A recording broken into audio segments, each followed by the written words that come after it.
David Seymour, 5-minute call. Mr Speaker, I rise on behalf of the ACT Party in support of the Taxation, Residential Land Withholding Tax, GST and Online Services and Student Loans Bill.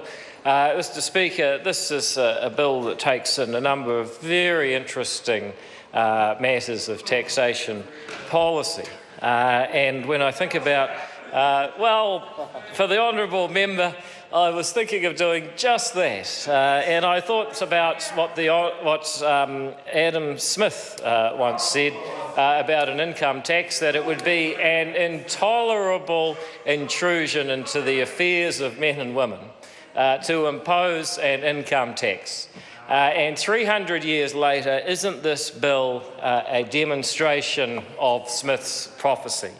In order to have a bright line test on gains made from sales of housing within 2 years. It all sounds very noble to begin with, that we're going to suppress the price of housing, when in reality the real problem with housing is not on the demand side but the supply side, when in reality, due to a failure of local government, we have built 40,000 houses in the last decade and 50,000 in the decade preceding it. It all sounds very noble, but it's not going to work to have a bright line test and an effective capital gains tax on housing. But then we get to the implications of taking that sort of policy approach, misguided as it was to begin with. And one of them is that if the state wants to tax people for property transactions, then it must come to Parliament and ask for the power to withhold the proceeds of a sale, either 10% of the sale value or 33% of the projected capital gain, in order to enforce that tax. Otherwise, in the case of foreign residents, this tax would be unenforceable and impractical. And isn't it a reminder that every time we come to the House with noble ideas about collecting revenue on behalf of the state to achieve various social outcomes, then of course it always results in having to extend the power of the state and intrude further into the affairs of people.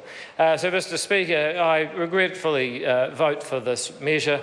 I think we're going in completely the wrong direction, but it's a budget measure, and voting for budget measures helps me to keep Grant Robertson over there where he belongs and these fine people over here where they belong. And that's very, very important. And if I ever have any doubt that that might be very, very important, then all I have to do is listen to the economics of Fletcher Tabato. And I have to say, I wish I'd had dinner break with Fletcher Tabato, because it must have been quite the dinner break, Mr Speaker. I thought that his economics were a little bit unorthodox before, but after that speech, I can see that he has three sheets to the wind. Mr Speaker, GST on online services is a challenge, or at least reflects a challenge, that all nation-states face in a globalising world. Mr Speaker, there are transaction costs to collecting taxes. There always have been and there always will be. That's why Adam Smith said that it's an intolerable intrusion into the affairs of man to collect an income tax. And as the world globalises, as people start to consume music from internet-based virtual multinationals, as people begin to order T-shirts from the other side of the world, some of them even big enough for Grant Robertson, people find that it's harder and harder to collect taxes. And yet there is a way that we can pursue broad-based low-rate taxes in New Zealand, and that is to identify large-scale, high-volume, low-number holders of monopoly powers insofar as internet providers such as iTunes, for instance, or Netflix, where it's very easy to target the provider for taxes. Mr Speaker, I had hopes to inform Mr Robertson about my beliefs with regard to the student loan section of this bill. Alas, we are somewhat out of time, but what I would say is that the rationale for taxpayers to fund education is that it's a public good. Education is not a public good when the person with that human capital leaves the country.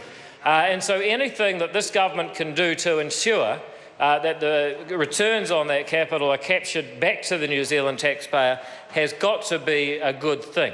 And so on balance, despite the rather intrusive residential land withholding tax aspects of this bill, I commend it to the House. Thank you, Mr Speaker.